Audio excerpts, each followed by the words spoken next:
Hello friends, അപ്പോൾ നമ്മളിന്ന് കാണാൻ പോകുന്ന ഡോണ്ട് ബി ടു ഇമോഷണൽ എന്ന ഡ്രാമയുടെ എപ്പിസോഡ് 9 ആണേ. അപ്പോൾ സ്റ്റാർട്ടിങ്ങിൽ തന്നെ നമ്മുടെ ജെയിൻ ആണെങ്കിൽ പറയാണ്, നമ്മൾ പിന്നെയും മീറ്റ് ചെയ്തതിൽ ഞാൻ ശരിക്കും ഹാപ്പിയാണെന്ന് പറയുകയാണവൻ. എന്നിട്ട് പറയുന്നുണ്ട്, ഞാനിനി ഒരിക്കലും നിന്നെ കാണത്തില്ലെന്നാണ് വിചാരിച്ചത്, എന്നാൽ ഈ ഒരു 5 വർഷമായിട്ട് ഞാൻ നിന്നെ ശരിക്കും മിസ് ചെയ്തു PJ എന്നിങ്ങനെ പറയുകയാണ്. അപ്പോൾ PJ ആണെങ്കിൽ ജെയിൻ്റെ അടുത്ത് താങ്ക്സ് പറയുകയാണ്, എൻ്റെ ലൈഫിലോട്ട് നീ തിരിച്ചു വന്നതിന് ഒരുപാട് താങ്ക്സ് എന്ന് പറയുകയാണവൻ. എന്നിട്ട് പറയാണ്, ഞാൻ ഈ ഒരു റൂമിൽ എപ്പോഴും വരുമായിരുന്നു, കാരണം ഈ ഒരു റൂമിൽ നിൻ്റെ മെമ്മറീസൊക്കെ ഉണ്ട്. അതുമാത്രമല്ല, നീ എൻ്റെ കൂടെ ഇല്ലായിരുന്ന സമയത്തൊക്കെ എൻ്റെ ഒറ്റപ്പെടലിൽ എനിക്ക് ആശ്വാസമായിട്ട് മാറിയത് ഈ ഒരു റൂമാണെന്നിങ്ങനെ പറയണവൻ. അപ്പം ജെയിനാണെങ്കിൽ പറയുന്നുണ്ട്, ഇനി നിനക്ക് അങ്ങനെ ഒറ്റപ്പെടലായിട്ടൊന്നും ഫീൽ ചെയ്തില്ല, കാരണം ഇനി ഞാൻ നിൻ്റെ കൂടെ ഉണ്ടെന്നിങ്ങനെ പറയുകയാണ്. എന്നിട്ട് നമ്മുടെ PJ ആണെങ്കിൽ ജെയിൻ്റെ ആ ഒരു ചെയിൻ ആണെങ്കിൽ അവന് കഴുത്തിലിട്ട് കൊടുക്കുന്നുണ്ട് കേട്ടോ. എന്നിട്ട് പറയുന്നുണ്ട്, ഇനി നീ ഇത് അഴിക്കാനായിട്ട് നിന്നെ ഞാൻ സമ്മതിക്കത്തില്ല എന്ന് പറയുകയാണ്. അപ്പം നമ്മുടെ ജെയിനാണെങ്കിൽ അവന് താങ്ക് യു ഒക്കെ പറയുന്നുണ്ട്. എന്നിട്ട് അവരാണെങ്കിൽ അങ്ങ് കിസ് ചെയ്യുകയാണ് കേട്ടോ. അപ്പോൾ ജെയിൻ ചോദിക്കുന്നുണ്ട്, റാം എന്താണ് ജെയിമിനെ പറ്റി പറഞ്ഞതെന്ന് ചോദിക്കുകയാണ്. അതൊന്നുമില്ല, ജെയിമിക്ക് നാളെ ഒരു ഫിസിക്കൽ ചെക്കപ്പ് നടത്തണമെന്ന് പറഞ്ഞതെന്ന് പറയുകയാണ് അവൻ. അപ്പോൾ അവൻ ചോദിക്കുന്നുണ്ട്, PJയുടെ ഡാഡ് ഇപ്പോഴും PJയുടെ അടുത്ത് ദേഷ്യത്തിലാണോ എന്ന് ചോദിക്കുന്നുണ്ട്. അപ്പോൾ അവനാണെങ്കിൽ പറയുന്നുണ്ട്, അതൊന്നുമില്ല, ഡാഡ് എപ്പോഴും എൻ്റെ അടുത്ത് അങ്ങനെ തന്നെയാണെന്നിങ്ങനെ പറയണവൻ. ഇതിൽ നിൻ്റെ ഒരു തെറ്റുമില്ല എന്ന് പറയണവൻ. എന്നിട്ട് പറയുന്നുണ്ട്, അയാളെ സംബന്ധിച്ചിടത്തോളം അയാൾക്ക് എല്ലാം ഒരു ഇൻവെസ്റ്റ്മെൻറ്റാണ്, അതിന് ഫാമിലി ആണെങ്കിലും അത് അയാളുടെ മക്കളാണെങ്കിലും എല്ലാം ഒരേപോലെ ആണെന്നിങ്ങനെ പറയണവൻ. ഡാഡിന് ജെയ്മീനെ ഇഷ്ടമാണെങ്കിൽ കൂടി ഒരിക്കലും അവന് വേണ്ടി ടൈം കണ്ടെത്തിയിട്ടേ ഇല്ല. പിന്നെ അമ്മയും അവനെ വിട്ടിട്ട് പോയതാണ്, പിന്നെ ഒരിക്കലും തിരിച്ചു വന്നിട്ടില്ല എന്ന് പറയുകയാണ്. അപ്പോൾ ജെയിനാണെങ്കിൽ ഓർക്കുന്നുണ്ട്, ജെയ്മി പറഞ്ഞ കാര്യം, അവനെ വിട്ട് പോവല്ലേ, അവൻ്റെ അമ്മ അവനെ വിട്ട് പോയ കണക്ക് പോവല്ലേ എന്നിങ്ങനെ പറഞ്ഞ കാര്യം അവൻ ഓർക്കുവാണ്. എന്നിട്ട് അവൻ പറയുന്നുണ്ട്, എനിക്ക് ജെയ്മീനെ നന്നായിട്ട് തന്നെ വളർത്തണമെന്നുണ്ട്, അവന് യാതൊരു തരത്തിലുള്ള മിസ്സിങ്ങും ഫീൽ ചെയ്യാതെ അവനെ നന്നായിട്ട് തന്നെ വളർത്തണമെന്ന് എനിക്കുണ്ടെന്ന് ഇങ്ങനെ പറയാണ്. ജെയിനാണെങ്കിൽ PJക്ക് പ്രോമിസ് ചെയ്ത് കൊടുക്കുകയാണ്, ഞാൻ ജെയ്മീനെ നന്നായിട്ട് തന്നെ ടേക്ക് കെയർ ചെയ്യും, ഞാൻ നിങ്ങളുടെ കൂടെ തന്നെ എപ്പോഴും കാണുമെന്നിങ്ങനെ പറയുകയാണവൻ. അങ്ങനെ ആ ഒരു സീൻ ഇവിടെ കട്ടായി കഴിയുമ്പോൾ പിന്നെ കാണിക്കുന്നത് നമ്മുടെ ജെയിൻ്റെ വീടാണ്. അപ്പം PJനെയും കൂട്ടിയിട്ട് നമ്മുടെ ജെയിൻ ആണെങ്കിൽ അവൻ്റെ വീട്ടിലോട്ട് വന്നിരിക്കുകയാണ്. അപ്പം PJനെ കാണുമ്പം അമ്മയൊക്കെ ആണെങ്കിൽ ചോദിക്കുന്നുണ്ട്, നിന്നെ കണ്ടിട്ട് ഒത്തിരി നാളായല്ലോ, നീ എന്തായാലും കറക്റ്റ് ടൈമിലാണ് വന്നിരിക്കുന്നത്, അപ്പോൾ നമുക്ക് ഫുഡ് കഴിക്കാമെന്ന് പറഞ്ഞിട്ട് നമ്മുടെ PJനെ ആണെങ്കിൽ ഫുഡ് കഴിക്കാനൊക്കെ വിളിക്കുന്നുണ്ട്. അങ്ങനെ അവർ ഫുഡ് കഴിച്ചുകൊണ്ടിരിക്കുമ്പോഴത്തേക്കും നമ്മുടെ ജെയിൻ്റെ പേരൻസ് ആണെങ്കിൽ PJയുടെ അടുത്ത് താങ്ക്സ് ഒക്കെ പറയുന്നുണ്ട്, അവനെ നന്നായിട്ട് തന്നെ ടേക്ക് കെയർ ചെയ്യുന്നതിന്. അതുമാത്രമല്ല, ഇപ്പം ജെയിൻ ആണെങ്കിൽ അവൻ്റെ ബോസും കൂടെ അല്ലേ, അപ്പം അവന് നന്നായിട്ട് തന്നെ ടേക്ക് കെയർ ചെയ്യുന്നതിന് താങ്ക്സ് ഒക്കെ പറയുവാണ്. അപ്പോൾ ജെയിൻ്റെ സിബ്ലിങ്സ് ആണെങ്കിൽ ചോദിക്കുന്നുണ്ട്, അപ്പോൾ നിങ്ങൾ പിന്നെ ഒന്നിച്ചോ എന്നൊക്കെ ചോദിക്കുമ്പോഴത്തേക്കും നമ്മുടെ PJ ആണെങ്കിൽ പറയുന്നുണ്ട്, അതേന്ന് പറയാണ് കേട്ടോ. എന്നിട്ട് അവൻ പറയുന്നുണ്ട്, നിങ്ങൾക്ക് ആർക്കെങ്കിലും എന്തെങ്കിലും ഹെൽപ്പ് വേണമെങ്കിൽ എൻ്റെ അടുത്ത് പറയണം, എനിക്ക് നിങ്ങളെ ഹെൽപ്പ് ചെയ്യുന്നതിൽ സന്തോഷമേ ഉള്ളൂ, കാരണം ജെയിൻ്റെ ഫാമിലി എന്ന് പറയുന്നത് ഇപ്പോൾ എൻ്റെയും കൂടെ ഫാമിലിയാണെന്ന് പറയണത്. അപ്പോൾ ജെയിൻ്റെ പേരൻസ് ആണെങ്കിൽ പറയുന്നുണ്ട്, ഇപ്പം ഞങ്ങൾക്ക് വേറെ ആവശ്യമൊന്നുമില്ല, അതേപോലെ തന്നെ നീ ആണെങ്കിൽ ജെയിനെ നിൻ്റെ കമ്പനിയിലോട്ട് സെലക്ട് ചെയ്തില്ലേ, അത് തന്നെ ഞങ്ങൾക്കിപ്പോൾ വലിയൊരു ഹെൽപ്പാണെന്നിങ്ങനെ പറയുന്നുണ്ട്. അതെ, ഇങ്ങനെ അവർ ബെഡിലിങ്ങനെ കിടക്കുമ്പോൾ നമ്മുടെ PJ ആണെങ്കിൽ ചോദിക്കുന്നുണ്ട്, ഞാൻ ഈ ഒരു വീട്ടിൽ കയറിയപ്പോൾ തൊട്ട് നിൻ്റെ ഒരു ഡ്രോയിങ്സും കാണുന്നില്ലല്ലോ, നീ ശരിക്കും ഇപ്പോൾ ഡ്രോയിങ്സ് വിട്ടോ എന്നിങ്ങനെ ചോദിക്കുകയാണ്. അപ്പോൾ ജെയിനാണെങ്കിൽ പറയുന്നുണ്ട്, ഒരു ആർട്ടിസ്റ്റ് ആവാന്നുള്ള ഡ്രീമൊക്കെ ഞാൻ വിട്ടു എന്നിങ്ങനെ പറയുകയാണ്. അപ്പം PJ ആണെങ്കിൽ ചോദിക്കുന്നുണ്ട്, അതൊക്കെ മുമ്പ് നടന്ന കാര്യങ്ങളുണ്ടല്ലേ എന്നിങ്ങനെ ചോദിച്ചിട്ട് അവനാണെങ്കിൽ സോറി ചോദിക്കുകയാണ്. അപ്പം അവനാണെങ്കിൽ പറയുന്നുണ്ട്, ഇല്ല അതങ്ങനെയൊന്നും അല്ല എന്നിങ്ങനെ പറയുകയാണ്. അപ്പം ജെയിനാണെങ്കിൽ പറയുന്നുണ്ട്, ഇല്ല ഇതെൻ്റെ തീരുമാനമാണ്, എൻ്റെ ഫാമിലീനെ എന്നെക്കൊണ്ട് പറ്റുന്ന രീതിയിൽ ഞാൻ ടേക്ക് കെയർ ചെയ്യും, അവർ ഹാപ്പി ആണെങ്കിൽ ഞാനും ഹാപ്പി ആണെന്നിങ്ങനെ പറയുകയാണവൻ. അപ്പം ജെയിനാണെങ്കിൽ ചോദിക്കുന്നുണ്ട് PJ അടുത്ത്, നിൻ്റെ ഡ്രീം എന്താണ്, മറ്റുള്ളവരുടെ വിഷ് ഗ്രാൻഡ് ചെയ്യുന്നതാണോ നിൻ്റെ ഡ്രീമെന്ന് ചോദിക്കുകയാണ്. ഇനി അങ്ങനെ അല്ലെങ്കിൽ കൂടി ഞാൻ നിൻ്റെ കൂടെ തന്നെ കാണും, നിൻ്റെ ഡിസിഷൻ എന്താണോ അതിൻ്റെ കൂടെ ഞാനും കാണുമെന്നിങ്ങനെ പറയുകയാണ്. അങ്ങനെ ആ ഒരു സീൻ അവിടെ കട്ടായി കഴിയുമ്പോൾ നമ്മുടെ ജെയിനാണെങ്കിൽ ഇങ്ങനെ ഡ്രോയിങ്സ് ഇങ്ങനെ ചെയ്തുകൊണ്ടിരിക്കുകയാണ്. അപ്പം നമ്മുടെ PJ ആണെങ്കിൽ പെട്ടെന്ന് ബാക്കിൽ കൂടെ വന്നിട്ട് ഇങ്ങനെ ചോദിക്കുന്നുണ്ട്, നീ എന്താ ചെയ്യുന്നത്, എന്നെ വരയ്ക്കുവാണോ എന്ന് ചോദിക്കുകയാണ്. അപ്പോൾ അവൻ പറയുന്നുണ്ട്, ഇല്ല അതൊന്നും ഇല്ല എന്ന് പറയുമ്പോഴത്തേക്കും PJ ആണെങ്കിൽ പറയുന്നുണ്ട്, അതിങ്ങ് നോക്കട്ടെ എനിക്ക് കാണണമെന്ന് പറഞ്ഞിട്ട് അവരാണെങ്കിൽ രണ്ടുപേരും കൂടി ഇങ്ങനെ പിടിയും വലി നടക്കുമ്പോഴത്തേക്കും അവരാണെങ്കിൽ അങ്ങ് വീഴുന്നുണ്ട് കേട്ടോ. അപ്പോൾ നമ്മുടെ PJ ആണെങ്കിൽ അവനെ ഇങ്ങനെ കിസ് ചെയ്യാനായിട്ട് ഇങ്ങനെ പോകുമ്പോഴത്തേക്കും അങ്ങോട്ടേക്ക് ജെയ്മി ആണെങ്കിൽ കയറി വരുവാണ്. അവനെ കാണുന്നത് അവർ രണ്ടുപേരും അങ്ങ് ചാടി എണീക്കുകയാണ്. അപ്പം നമ്മുടെ ജെയിനാണെങ്കിൽ ചെറുതായിട്ടൊന്ന് നാണമാവുകയാണ്. അങ്ങനെ അവർ ഫുഡ് കഴിക്കാനായിട്ടിരിക്കുമ്പോഴത്തേക്കും നമ്മുടെ ജെയിനും PJയും കൂടെ അങ്ങോട്ടും ഇങ്ങോട്ടും കണ്ണ് കാണിക്കുകയാണ് കേട്ടോ, നീ പറയാമെന്ന് പറഞ്ഞിട്ട്. അങ്ങനെ ജെയിനാണെങ്കിൽ പറയുന്നുണ്ട്, ജെയ്മി എനിക്ക് നിന്നോടൊരു കാര്യം പറയാനുണ്ടെന്ന് പറയുമ്പോഴത്തേക്കും ജെയ്മി ആണെങ്കിൽ ഇങ്ങോട്ട് ചോദിക്കുകയാണ് കേട്ടോ, നിങ്ങൾ രണ്ടുപേരും ഡേറ്റിംഗ് ആണല്ലേ എന്ന് ചോദിക്കുകയാണ്. അപ്പോൾ ഇത് കേൾക്കുന്നതും ജെയിനാണെങ്കിൽ ചോദിക്കുന്നുണ്ട്, നിനക്കിതറിയാവോ എന്ന് ചോദിക്കുകയാണ്. അപ്പോൾ ജെയ്മി പറയുന്നുണ്ട്, എനിക്ക് മാത്രമല്ല ഈ വീട്ടിലുള്ള എല്ലാവർക്കും അറിയാമെന്ന് പറയാണ്. എന്നിട്ട് അവനാണെങ്കിൽ പറയുന്നുണ്ട്, PJനെ എൻ്റെ അടുത്ത് നിന്ന് തട്ടിയെടുക്കാൻ ഞാൻ PJനെ സമ്മതിക്കത്തില്ല എന്നൊക്കെ പറഞ്ഞിട്ട് ജെയിനെ ആണെങ്കിൽ ഇങ്ങനെ പിടിച്ചു വെക്കുകയാണ് കേട്ടോ. അപ്പോൾ പി ജി ആണെങ്കിൽ ജെയിൻ്റെ അടുത്തോട്ട് വരുന്നുണ്ട്, എന്നാൽ ജെയിമി ആണെങ്കിൽ അത് സമ്മതിക്കുന്നില്ല കേട്ടോ. അങ്ങനെ അവരുടെ മൂന്നുപേരുടെയും കൂടെ കുറച്ച് ക്യൂട്ടായിട്ടുള്ള മൊമെൻ്റാണ് കേട്ടോ കാണിക്കുന്നത്. അത് കഴിഞ്ഞ് കാണിക്കുന്നത് ജെറ്റിൻ്റെ ആ ഒരു ഓഡീഷൻ്റെ ആ ഒരു പെർഫോമൻസ് ആണ്. അപ്പം അതിൽ അവനാണെങ്കിൽ അവൻ്റെ ആ ഒരു ടീം പാസ്സാവുന്നുണ്ട്. അങ്ങനെ ആ ഒരു ഓഡീഷനോട് കൂടിയിട്ട് അവനാണെങ്കിൽ അത്യാവശ്യം ഫേമസ് ആവുന്നുണ്ട്. അപ്പോൾ അവൻ്റെ ആ ഒരു ന്യൂസും കാര്യങ്ങളൊക്കെ കണ്ടുകൊണ്ടിരിക്കുകയാണ് അവൻ്റെ ഫാമിലി. അങ്ങനെ ജെറ്റിൻ്റെ ആ ഒരു പെർഫോമൻസ് ഒക്കെ കാണുമ്പോഴത്തേക്കും അവരെല്ലാവരും ഒരുപാട് ഹാപ്പി ആവുന്നുണ്ട്. അതേപോലെ തന്നെ ജെയിനും പറയുന്നുണ്ട്, ഞാൻ ഒരുപാട് ഹാപ്പിയാണ് ജെറ്റിന് അവൻ ആഗ്രഹിച്ചുള്ളൊരു ഐഡൽ ആവാൻ പറ്റിയല്ലോ എന്നൊക്കെ പറയണം. അപ്പം നമ്മുടെ പി ജി ആണെങ്കിൽ നമ്മുടെ ജെയിനുമായിട്ടൊരു ട്രിപ്പ് പൊക്കോട്ടെ എന്നൊക്കെ അവരുടെ അടുത്ത് പെർമിഷൻ ചോദിക്കുമ്പോൾ അവരാണെങ്കിൽ പറയുന്നുണ്ട്, നിങ്ങൾ വളർന്നില്ലേ, ഇനിയിപ്പോൾ നിങ്ങൾക്ക് നിങ്ങളുടെ ഇഷ്ടം പോലെ ചെയ്യാമല്ലോ, ഞങ്ങളുടെ പെർമിഷൻ്റെ ഒന്നും ആവശ്യമില്ല എന്ന് പറയാണ്. അപ്പോൾ പി ജി ആണെങ്കിൽ ചോദിക്കുന്നുണ്ട്, നിനക്കിത് ഇഷ്ടമായോ എന്ന് ചോദിക്കുമ്പോൾ അവനാണെങ്കിൽ പറയുന്നുണ്ട്, ഞാൻ വേറൊരു വേൾഡിൽ വന്നേക്കുന്ന എനിക്ക് തോന്നുവാണ്, എനിക്ക് ഒരുപാട് ഇഷ്ടമായെന്ന് പറയുന്നുണ്ട് അവൻ.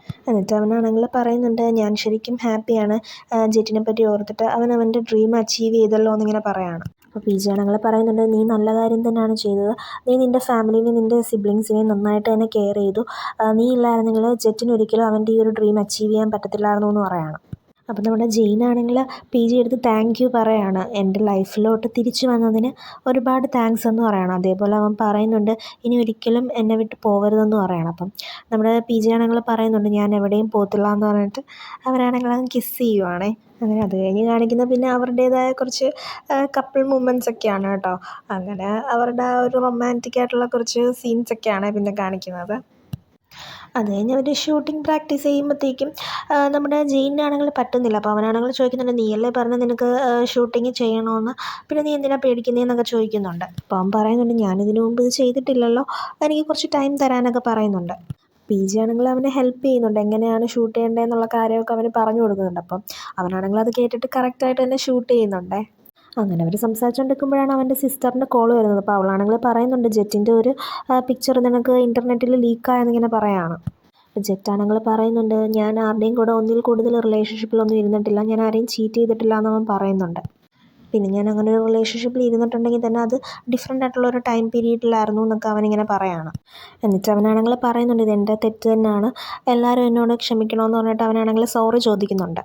എന്നാൽ അവരാണെങ്കിൽ അവൻ്റെ ആ ഒരു കോൺട്രാക്റ്റ് ക്യാൻസൽ ചെയ്യുകയും അവൻ്റെ മേൽ ഫൈനാണെങ്കിൽ കെട്ടുകയും ചെയ്യുന്നുണ്ട്. അതും 10 മില്യണിൻ്റെ ഫൈനാണ് അവന് വന്നിരിക്കുന്നത്. അവനത് അടച്ചില്ലെങ്കിൽ അവർ ലീഗലി തന്നെ മൂവ് ചെയ്യുമെന്നും പറയുന്നുണ്ട്. അങ്ങനെ അവരെല്ലാവരും കൂടെ അവിടെ കിടന്ന് ഇങ്ങനെ തല്ല് പിടിക്കുമ്പോഴത്തേക്കും ജെയിനാണെങ്കിൽ പറയുന്നുണ്ട്, നമുക്ക് ഈ ഒരു പ്രശ്നം എങ്ങനെയെങ്കിലും സോൾവ് ചെയ്യണമെന്ന് പറയുമ്പോഴത്തേക്കും ജെറ്റാണെങ്കിൽ പി ജിയുടെ അടുത്ത് വന്ന് ഹെൽപ്പ് ചോദിക്കുവാണ്. അങ്ങനെ ജെറ്റാണെങ്കിൽ പി ജിയുടെ അടുത്ത് ഇങ്ങനെ ഫേവർ ചോദിക്കുന്ന കാണുമ്പോഴത്തേക്കും നമ്മുടെ ജെയിനാണെങ്കിൽ പറയുന്നുണ്ട്, അതൊന്നും വേണ്ടാന്ന് പറയുന്നുണ്ട്. അപ്പോഴാണ് ജെറ്റ് പറയുന്നത്, ഞാൻ ഈ ഒരു ഐഡലാവാനുള്ള കാരണം തന്നെ പി ജെ ആണെന്നിങ്ങനെ പറയുന്നത് കേട്ടോ. അപ്പം ഇത് കേൾക്കുന്നത് ഷോക്കായിട്ട് അവനാണെങ്കിൽ ചോദിക്കുന്നുണ്ട്, ഇതൊക്കെ എന്താണെന്നിങ്ങനെ ചോദിക്കുകയാണ്. അപ്പോഴാണ് കാണിക്കുന്നത് ഇത് കണക്ക് പി ജി ആണെങ്കിൽ അന്നൊരു ദിവസം അവൻ്റെ വീട്ടിൽ വന്നപ്പോഴത്തേക്കും ജെറ്റാണെങ്കിൽ അവൻ്റെ അടുത്ത് ചോദിക്കുന്നുണ്ട്, ഇത് കണക്ക് പി ജി അടുത്ത് ആരെന്ത് ഫേവർ ചോദിച്ചാലും അതൊക്കെ നടക്കുമെന്ന് പറഞ്ഞാൽ സത്യമാണോ എന്ന് ചോദിക്കുമ്പോഴത്തേക്കും അവനാണെങ്കിൽ പറയുന്നുണ്ട്, ആ അതേന്ന് പറയാണ്. അപ്പോൾ അവൻ പറയുന്നുണ്ട്, നിനക്ക് എന്ത് വേണമെങ്കിലും എന്നോട് ചോദിക്കാം, എന്നാൽ അതിന് പകരമായിട്ട് ഞാനൊരു പ്രൈസ് ആവശ്യപ്പെടുമെന്നിങ്ങനെ പറയാണ് അവൻ.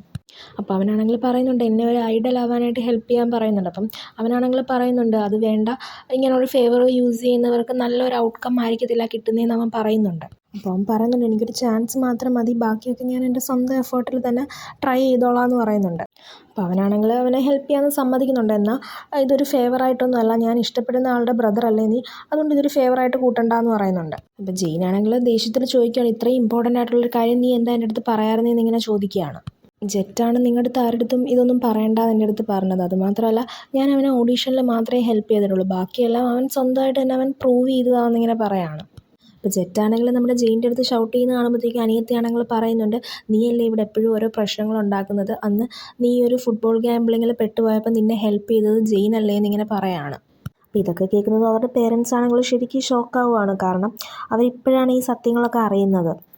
അപ്പം പി ജി ആണെങ്കിൽ പറയുന്നുണ്ട്, ഞാൻ ഈ ഒരു പൈസ അടയ്ക്കാമെന്ന് പറയുമ്പോഴത്തേക്കും നമ്മുടെ ജെയിൻ ആണെങ്കിൽ സമ്മതിക്കുന്നില്ല, ഇനി എത്ര പ്രാവശ്യം നീ ഇങ്ങനെ ജെറ്റിനെ ഹെൽപ്പ് ചെയ്യുമെന്ന് ഇങ്ങനെ ചോദിക്കുവാണ്.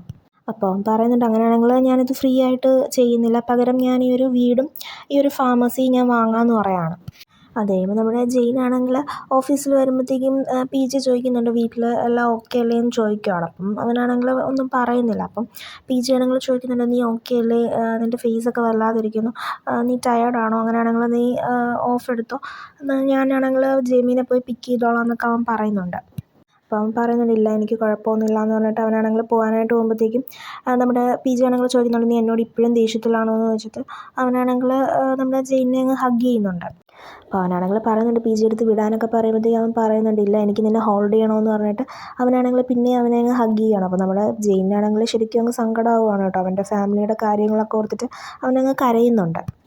അത് കഴിഞ്ഞ് അവരെല്ലാവരും കൂടെ ഒരുമിച്ചിരുന്ന് ആ ഒരു ഏജൻസിയിൽ വിളിച്ച് സംസാരിക്കുന്നുണ്ട്. അവർക്ക് കുറച്ചുകൂടെ ടൈം തരാൻ പറയുമ്പോൾ അവരതൊന്നും കേൾക്കുന്നില്ല. എത്രയും പെട്ടെന്ന് ആ ഒരു ഫൈൻ അടയ്ക്കാനാണെന്നാണ് അവർ പറയുന്നത്. ജെയിനാണെങ്കിൽ പറയുന്നുണ്ട് നമുക്കിത് എത്രയും പെട്ടെന്ന് അടച്ച് തീർത്തേ പറ്റത്തുള്ളൂ, അതുകൊണ്ട് ഞാൻ ആരുടെയെങ്കിലും അടുത്ത് നിന്ന് ലോൺ എടുക്കാമെന്നിങ്ങനെ പറയുമ്പോഴത്തേക്കും അവൻ്റെ അമ്മയൊക്കെ ആണെങ്കിൽ സമ്മതിക്കുന്നില്ല. ഇത് നിൻ്റെ സാലറി കൊണ്ടൊന്നും അടച്ചു തീർക്കാൻ പറ്റത്തില്ല, അതൊന്നും ശരിയാവത്തില്ല എന്നൊക്കെ പറയുമ്പോഴത്തേക്കും അവൻ്റെ അച്ഛനാണെങ്കിൽ പറയുന്നുണ്ട് നമുക്ക് ഈ ഒരു ഷോപ്പ് വിൽക്കാമെന്ന് പറഞ്ഞിട്ട് അവരാണെങ്കിൽ അത് സമ്മതിക്കുന്നുണ്ട്. അത് കഴിഞ്ഞ് ഇവനാണെങ്കിൽ ബാങ്കിൽ വിളിച്ച് ഈ ഒരു പ്രോപ്പർട്ടി ലോൺ എടുക്കുന്ന കാര്യം തിരക്കുമ്പോഴത്തേക്കും അവർ പറയുന്ന വാല്യൂ എന്ന് പറഞ്ഞാൽ 5 മില്യൺ ആണ്. എന്നാൽ ഇവർക്ക് വേണ്ടത് 10 മില്യൺ അല്ലേ. അപ്പം എന്ത് ചെയ്യുമെന്ന് ഇങ്ങനെ ആലോചിച്ചുകൊണ്ടിരിക്കുമ്പോഴാണ് അങ്ങോട്ടേക്ക് ഡാൻ ആണെങ്കിൽ കയറി വരുന്നത്. ഡാൻ ആണെങ്കിൽ പറയുന്നുണ്ട് നീ പേടിക്കേണ്ട, നമുക്ക് എന്തെങ്കിലും ഒരു വഴി കാണാം, എനിക്ക് കുറച്ച് സീനിയർ ഇൻവെസ്റ്റേഴ്സിനെ അറിയാം, നമുക്ക് അവരുടെ അടുത്ത് നിന്ന് കുറച്ച് ക്യാഷ് കടം വാങ്ങാമെന്നൊക്കെ പറയുന്നുണ്ട്. അപ്പോൾ അവനാണെങ്കിൽ പറയുന്നുണ്ട് അതൊന്നും വേണ്ട, അതൊന്നും ശരിയല്ല എന്നിങ്ങനെ പറയുമ്പോഴാണ് അങ്ങോട്ടേക്ക് നമ്മുടെ പി ജി ആണെങ്കിൽ വരുന്നത്. അപ്പോൾ ഡാനാണെങ്കിൽ പറയാണ് നീ കാരണമല്ലേ ഇവൻ്റെ ഫാമിലിക്ക് ഇത്രയും പ്രശ്നങ്ങൾ ഫേസ് ചെയ്യേണ്ടി വന്നത്, പിന്നെയും നീ എന്തിനാ ഇങ്ങോട്ടേക്ക് കയറി വന്നതെന്ന് ചോദിക്കുമ്പോഴത്തേക്കും അവനാണെങ്കിൽ പറയുന്നുണ്ട് ഞാൻ വന്ന എന്താ ജെയിൻ എൻ്റെ ബോയ് ഫ്രണ്ട് അല്ലേ എന്നിങ്ങനെ പറയാണ്. പി ജി ആണെങ്കിൽ ചോദിക്കുന്നുണ്ട് നീ എന്താ ഇവിടെ, അല്ല നിനക്കെന്താ ഈ ഒരു പ്രശ്നത്തിലെ കാര്യം എന്നൊക്കെ പറഞ്ഞ് രണ്ടുപേരും കൂടെ തല്ലു പിടിക്കുമ്പോഴത്തേക്കും നമ്മുടെ ജെയിൻ ആണെങ്കിൽ പറയുന്നുണ്ട് രണ്ടുപേരും ഒന്ന് നിർത്താൻ പറയുവാണ്. അപ്പോൾ അവനാണെങ്കിൽ ഡാൻ്റെ അടുത്ത് പറയുന്നുണ്ട് പ്ലീസ് ഇവിടെ നിന്ന് പോകാൻ പറയുകയാണ്. അപ്പം ഡാനാണെങ്കിൽ അങ്ങ് പോകുന്നുണ്ടേ. അപ്പോൾ അവൻ പറയുന്നുണ്ട് ഞങ്ങളുടെ ഈ ഒരു വീടും ഷോപ്പും പി ജിക്ക് സെല്ല് ചെയ്യാൻ ഞങ്ങൾ തീരുമാനിച്ചു എന്ന് പറയണം. അപ്പോൾ അവനാണെങ്കിൽ പറയുന്നുണ്ട് അങ്ങനെയാണെങ്കിൽ നമുക്ക് എത്രയും പെട്ടെന്ന് നമുക്ക് ജെറ്റിൻ്റെ ആ ഒരു ഫൈനും കാര്യങ്ങളൊക്കെ അടയ്ക്കാമല്ലോ. എന്നിട്ട് ജെയിൻ ആണെങ്കിൽ പി ജി അടുത്ത് താങ്ക്സ് പറയുന്നുണ്ട്. അപ്പം പി ജി ആണെങ്കിൽ പറയുന്നുണ്ട് നിങ്ങൾക്ക് ഇവിടെ പിന്നെയും താമസിക്കാമല്ലോ എന്ന് പറയുമ്പോഴത്തേക്കും അവനാണെങ്കിൽ പറയുന്നുണ്ട് ഇല്ല വേണ്ട, നീ ആണെങ്കിൽ ഞങ്ങൾ ഒരുപാട് ഹെൽപ്പ് ചെയ്തു, ഇനി അതിൻ്റെ ആവശ്യമില്ല, ഞങ്ങൾ ഓൾറെഡി തീരുമാനിച്ചു എന്ന് പറഞ്ഞിട്ട് അവരാണെങ്കിൽ അങ്ങ് ഹഗ് ചെയ്യുന്നുണ്ട്. അത് കഴിയുമ്പോൾ നമ്മുടെ ജെയിൻ്റെ ഫാമിലി ആണെങ്കിൽ അവൻ്റെ വീടൊക്കെ വിട്ടിട്ടങ്ങ് ഇറങ്ങുവാണ് കേട്ടോ. അപ്പോൾ ഇത് ചെറിയൊരു ഇമോഷണൽ ആയിട്ടുള്ളൊരു സീനാണേ. അത് കഴിയുമ്പോൾ ജെറ്റാണെങ്കിൽ അവൻ പുതിയതായിട്ടൊരു ഡെലിവറി ജോബിനൊക്കെ ചേർന്നിരിക്കുവാണ് കേട്ടോ. അത് കഴിയുമ്പോൾ നമ്മുടെ ജെയിനാണെങ്കിൽ പി ജിയുടെ വീട്ടിൽ നിന്ന് അവൻ്റെ ഡ്രസ്സൊക്കെ പാക്ക് ചെയ്യുകയാണ്. അപ്പം പി ജി ആണെങ്കിൽ ചോദിക്കുന്നുണ്ട് നീ തിരിച്ച് നിൻ്റെ പേരൻസിൻ്റെ അടുത്തോട്ട് തന്നെ പോവുകയാണോ എന്നിങ്ങനെ ചോദിക്കുകയാണ്. അപ്പം അവൻ പറയുന്നുണ്ട് അതേ ഞാൻ തീരുമാനിച്ചു, എനിക്കെൻ്റെ ഫാമിലീനെ ടേക്ക് കെയർ ചെയ്യണമെന്ന് പറയുകയാണവൻ.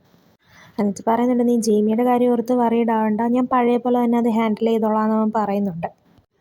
അപ്പോൾ അവൻ പറയുന്നുണ്ട് ഇതെല്ലാം എൻ്റെ തെറ്റാണ്, ഞാൻ ജെറ്റിന് അവൻ്റെ ഡ്രീം അച്ചീവ് ചെയ്യാൻ ഹെൽപ്പ് ചെയ്തില്ലായിരുന്നെങ്കിൽ ഇപ്പം ഇങ്ങനെയൊന്നും സംഭവിക്കത്തില്ലായിരുന്നു എന്നൊക്കെ അവനിങ്ങനെ പറയുകയാണ്. അപ്പോൾ പി ജെ പറയുകയാണ് പ്ലീസ് നീ എന്നോടൊന്ന് ക്ഷമിക്കുക, നീ നിൻ്റെ വീട് തിരിച്ച് അക്സെപ്റ്റ് ചെയ്യണമെന്ന് പറയുകയാണ്. അപ്പോൾ ജെയിൻ പറയുന്നുണ്ട് എനിക്ക് മനസ്സിലായി നിങ്ങൾ ഇപ്പോൾ സോറി ആയിട്ട് ഫീൽ ചെയ്യുന്നുണ്ട്, എന്നാൽ എനിക്കൊരിക്കലും അത് അക്സെപ്റ്റ് ചെയ്യാൻ പറ്റത്തില്ല എന്ന് പറയുകയാണ്. അപ്പോൾ പി ജി ആണെങ്കിൽ പറയുന്നുണ്ട് എനിക്ക് മനസ്സിലാവുന്നില്ല നീ എന്താ എന്നെ ഹെൽപ്പ് ചെയ്യാനായിട്ട് സമ്മതിക്കാത്ത, നിന്നെ നമ്മൾ ലവേഴ്സ് അല്ലേ എന്ന് അവനിങ്ങനെ ചോദിക്കുന്നുണ്ട്. മറ്റുള്ളവരൊക്കെ എൻ്റെ അടുത്ത് വന്ന് ഹെൽപ്പ് ചോദിക്കാറുണ്ട്, എന്നാൽ ഞാൻ സ്നേഹിക്കുന്ന പേഴ്സൺ എന്തുകൊണ്ടാണ് എൻ്റെ അടുത്ത് നിന്ന് ഹെൽപ്പ് സ്വീകരിക്കാത്തതെന്നിങ്ങനെ ചോദിക്കുകയാണ്. കാരണം ഞാൻ നിങ്ങളെ ഒരുപാട് സ്നേഹിക്കുന്നതുകൊണ്ടാണെന്ന് അവൻ പറയാണ്. ഞാൻ നിങ്ങളുടെ ലവറായിട്ടിരിക്കാൻ ഞാൻ വേർത്തിയാണോ എന്ന് ഞാൻ പ്രൂവ് ചെയ്യണോ എന്നിങ്ങനെ പറയാണവൻ. അങ്ങനെ അവൻ പോകാനായിട്ട് പോകുമ്പോഴത്തേക്കും നമ്മുടെ പി ജി ആണെങ്കിൽ അവനെ പിടിക്കുന്നുണ്ട്. എന്നിട്ട് ജെയിനാണെങ്കിൽ പറയുന്നുണ്ട് എനിക്ക് കുറച്ച് ടൈം തരാനായിട്ട് പറയാണ്. അപ്പോൾ പി ജി ആണെങ്കിൽ അവനെ ഹഗ് ചെയ്തിട്ട് പറയുന്നുണ്ട് നീ എൻ്റെ അടുത്ത് പ്രോമിസ് ചെയ്യാൻ പറയാണ്, എൻ്റെ അടുത്ത് തന്നെ നീ തിരിച്ചു വരുമെന്ന് പ്രോമിസ് ചെയ്യുമെന്നിങ്ങനെ പറയാണ്. അങ്ങനെ നമ്മുടെ പി ജി അങ്ങനെയൊക്കെ പറഞ്ഞിട്ടും അവനാണെങ്കിൽ നമ്മുടെ പി ജിക്ക് ആ ഒരു പ്രോമിസ് കൊടുക്കാതെ തന്നെ പോവുകയാണ് കേട്ടോ. അപ്പോൾ ഇതും കൂടെ ആകുമ്പോഴത്തേക്കും നമ്മുടെ പി ജിക്കാണെങ്കിൽ അങ്ങ് ഒട്ടും സഹിക്കത്തില്ല, അവനാണെങ്കിൽ അങ്ങ് ശരിക്കും അങ്ങ് കരഞ്ഞു പോവുകയാണ് കേട്ടോ. അങ്ങനെ ഈ ഒരു ഇമോഷണൽ സീനോട് കൂടിയിട്ടാണ് കേട്ടോ നമ്മുടെ എപ്പിസോഡ് 9 ഇവിടെ എൻഡ് ആകുന്നത്. ഇവരെപ്പോൾ ഒന്നിച്ചാലും ഇങ്ങനെ തന്നെയാണ്, പെട്ടെന്ന് തന്നെ അങ്ങ് അകന്നു പോവുകയാണേ. എന്തായാലും ഈ ഒരു എപ്പിസോഡ് കണ്ടപ്പോൾ എനിക്ക് ശരിക്കും പി ജിയുടെ കാര്യം ഓർത്തങ്ങ് കഷ്ടം തോന്നിപ്പോയി കേട്ടോ. എന്തായാലും വരും എപ്പിസോഡിൽ എന്താവും നമുക്ക് നോക്കാവേ. അപ്പോൾ വീഡിയോ ഇഷ്ടപ്പെട്ടാൽ ചാനലൊന്ന് മറക്കാതെ സബ്സ്ക്രൈബ് ചെയ്ത് സപ്പോർട്ട് ചെയ്യണേ കൂട്ടുകാരെ. അപ്പോൾ ബൈ ഫ്രണ്ട്സ്.